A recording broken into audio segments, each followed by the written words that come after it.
अस्सलाम वालेकुम, कैसे हैं आप सब। जैसे कि आप जानते हैं आमना सिग्नेचर सैलून से वीडियो को सब्सक्राइब लाजमी कर देना, बेल आइकन को प्रेस लाजमी कर देना। आज की इस वीडियो में मैं आप लोगों को फुल प्रोसेस बताऊंगी केराटिन ट्रीटमेंट का। ठीक है, हमारी केराटिन में हमें 3 प्रोडक्ट्स मिलती हैं। ठीक है, फर्स्ट है क्लैरिफाइंग शैम्पू और प्यूरिफाइंग शैम्पू। ठीक है, उसका कल मैंने क्लियर कर दिया था शैम्पू में difference. Clarifying and purifying shampoo. ठीक है, फर्स्ट स्टेप होता है ये हमारा।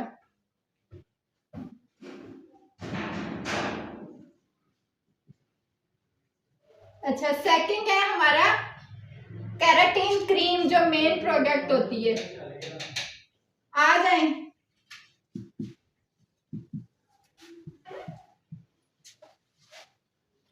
ये हमारा होता है सेकंड स्टेप।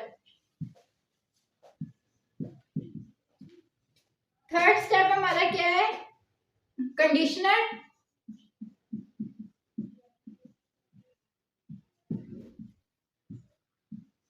Third step. और फोर्थ स्टेप है हमारा लास्ट हेयर मास्क।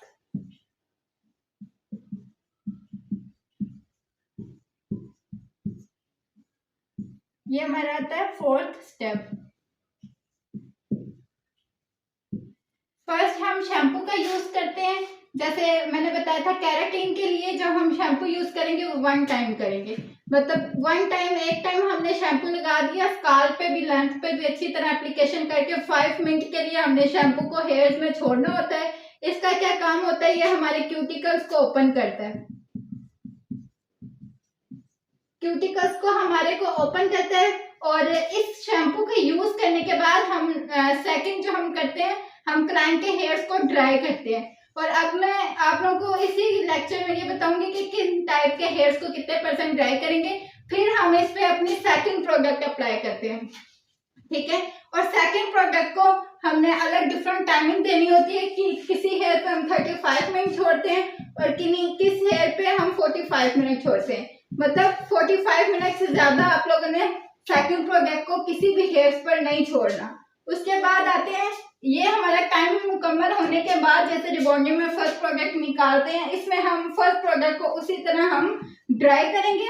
मतलब प्रोडक्ट लगी रही उसी तरह हमने अपने हेयर ड्राई करने। ड्राई करने के बाद हमने अपनी आयरनिंग करनी। आयरनिंग हम अच्छे से करेंगे, 1 बाय 1 स्लाइस लेंगे, बारीक बारीक स्लाइस लेंगे और अच्छी तरह एक स्लाइस पे 7 टाइम हम आयरन करेंगे। जितनी अच्छी आयरनिंग होगी उतना अच्छा हमें रिजल्ट मिलेगा। और केराटिन आपको पता है 30 to 40% हेयर्स को स्टेक करती है। वो रीजन भी मैं बताऊंगी ये क्यों हेयर को स्टेक कर रही है। तो आगे आगे चलते हैं। अभी हम सिर्फ इसका समझो ट्रेलर पढ़ रहे हैं कि ये क्या काम करता है। सेकंड, आयरनिंग के बाद 5 मिनट का हम स्टे लेंगे ताकि हमारा टेम्परेचर नॉर्मल हो जाए बालों का। फिर हम कंडीशनर के साथ बालों से मटेरियल को निकालेंगे।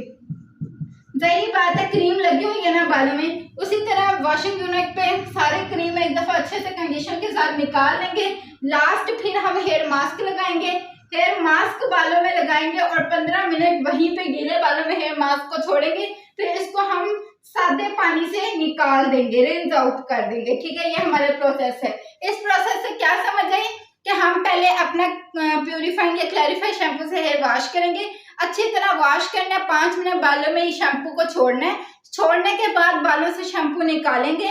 निकालने के बाद हेयर्स को ड्राई करेंगे। ड्राई करके हम जो हमारी सेकंड प्रोडक्ट है केराटिन की, जो मेन स्टेप होता है केराटिन क्रीम। अब केराटिन क्रीम हम एक अच्छी ब्रांड की बाय करेंगे और शैम्पू और कंडीशनर मास्क हम किसी भी ब्रांड का ले सकते हैं। लेंगे वो भी अच्छी ब्रांड का, लेकिन एक्सपेंसिव ना हो हमारा। जैसे बात करो कि ब्राजीलियन का अगर हम केराटिन क्रीम यूज करें तो हम जो शैम्पू है वो इजी कलर का ले सकते हैं, ब्री मोड का ले सकते हैं। मीन्स हमें ज्यादा एक्सपेंसिव ना पड़ जाए। ठीक है, सेकंड क्रीम अप्लाई करेंगे। हमने क्रीम को टैप फॉर्म में लगाना होता है। जैसे मैंने आप लोगों को प्रोटीन की एप्लीकेशन भेजी थी, उसी तरह केराटिन की एप्लीकेशन करेंगे। फुल भर के मटेरियल नहीं लगाना, वो वेस्ट जाएगा। तो उतना लगाना है जितना मैंने कहा है कि 3 स्टॉक में मटेरियल लगाया, फिंगर्स के साथ मल्सिफाई किया और कॉम्ब करते गए। फुल हेयर पे इस तरह एप्लीकेशन करके बालों को रैपिंग शीट के साथ कवर करेंगे। कवर करने के बाद हम बालों पे उस मटेरियल को 35 से लेके 45 मिनट तक छोड़ेंगे, ठीक है। एप्लीकेशन की टाइम हमेशा याद रखनी है, 20 to 25 मिनट में आप लोगों ने फुल हेड पे एप्लीकेशन मुकम्मल करनी होती है। इसलिए बोलते हैं कि ऑल वर्क के लिए आप लोगों को किसी क्लाइंट कह रहे हो, किसी जो है हेल्पर आपके पास हो जो आपकी हेल्प करे। 20 to 25 मिनट में आपकी एप्लीकेशन डन हो जाए। एप्लीकेशन डन होने के बाद आप लोग टाइम नोट करना शुरू कर दोगे कि हमारा मटेरियल अब इतना टाइम गुजर गया, 35 या 45 मिनट आप लोग सिर्फ बालों में मटेरियल छोड़ोगे। उसके बाद मटेरियल निकालोगे नहीं, ठीक है, ये मेन पॉइंट है। मटेरियल को रिंस आउट नहीं करना, उसी तरह मटेरियल में मटेरियल बालों में रहने देना और बालों को ड्राई करना है, अच्छी तरह ड्राई करना है, 100% ड्राई करना है, ठीक है।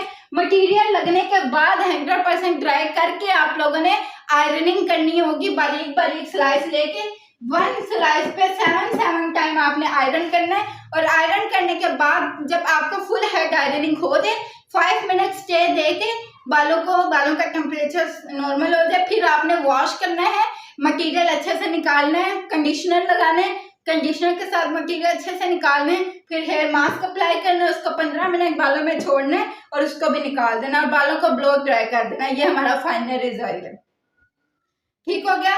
अब मैं आपको बताती हूँ कि जो हमारी फर्स्ट क्रीम है, शैम्पू के बाद जो हम क्रीम अप्लाई करेंगे उसको कितने % ड्राई हेयर या कितने % वेट हेयर पे करेंगे, ठीक है।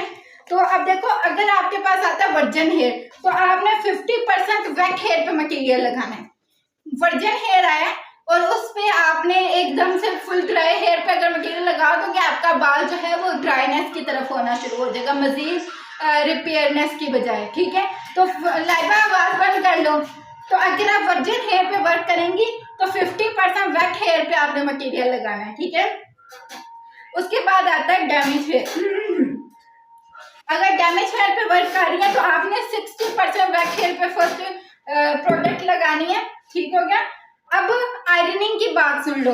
वर्जन हेयर पे आपकी आयरन का टेम्परेचर 180 से लेकर 200 तक होना चाहिए, ठीक है। आयरन का टेम्परेचर 180 से 200 तक होना चाहिए वर्जन हेयर पर। मतलब इससे ज्यादा टेम्परेचर भी कर दोगे तब भी आपके हेयर जो है जलने का खतरा है। अगर डैमेज हेयर आप लोगों के पास आए तो आपने 60% वेट हेयर पर मटेरियल लगाना है और जो आपका टेम्परेचर है वो 150 to 180 तक हो, ठीक है। जो आपका आयरन का टेम्परेचर है 150 to 180 तक हो। उसके बाद आते हैं कलर हेयर पे। अगर कलर हेयर है तो उसमें 40% वेट हेयर पे आप लोग मटेरियल लगाओगे और आयरन का टेम्परेचर 180 से लेके 200 तक होगा, सही है। आयरन का टेम्परेचर 180 से लेके 200 तक होगा। उसके बाद अवर प्रोसेस हेयर। अगर अवर प्रोसेस हेयर आपके पास आता है, बर्न हुआ हुआ बाल या बेड़ा गर्क हुआ हुआ बाल, तो आपने उस पर 20% वेट हेयर पे मटेरियल लगाना है और जो आपका आयरन का टेम्परेचर वो 150 होना चाहिए, ठीक है। और अगर कर्ली हेयर आपके पास आता है तो उसको फुल ड्राई हेयर पे आपने फर्स्ट प्रोडक्ट लगाना है, मतलब शैम्पू करने के बाद बालों को बिल्कुल ड्राई करना है, 100% ड्राई, फिर आपने फर्स्ट प्रोडक्ट अप्लाई करनी है, ठीक है। इसके जो एडवांटेजेस है वो क्या है कि ये हमारे हेयर को स्मूथ करता है, शाइन करता है, हमारे हेयर को रिपेयर करता है, हमारे क्यूटिकल्स को भरने का काम करता है, हमारे हेयर पर लेमिनेशन की लेयर डालता है। लेमिनेशन की लेयर डालता है मतलब आपके हेयर पर लेमिनेशन की एक लेयर क्रिएट कर देता है। जैसे आप लोग कोई पेंटिंग करो तो आप चाहो कि इस पे हम लेमिनेशन करवा लें कि कोई बच्चा वगैरह हाथ लगाए तो हमारी पेंटिंग खराब ना हो, तो इसी तरह हमारा ये हेयर होता है जिसपे लेमिनेशन की लेयर हमारा जो है केराटिन डाल देता है। हमारे केराटिन में काफी इंग्रेडिएंट्स ऐड होते हैं, मतलब बहुत ज्यादा एसिड ऐड है, बहुत ज्यादा विटामिन ऐड है, बहुत ज्यादा इंग्रेडिएंट्स उसमें ऐड है, लेकिन 2 इंग्रेडिएंट्स ऐसे होते हैं जो मेन इंग्रेडिएंट्स हैं, ठीक है। उनका क्या नाम है वो मैं आपको बता देती हूँ, देखें उनका नाम है, एक है फॉर्मल्डिहाइड और हाइड्रोलाइज, ठीक है।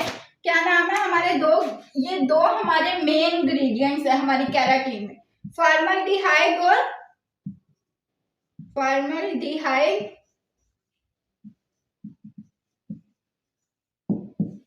और हाइड्रोलाइज, ठीक है। ये दो इंग्रेडिएंट्स हमारी केराटिन में मेन इंग्रेडिएंट्स हैं।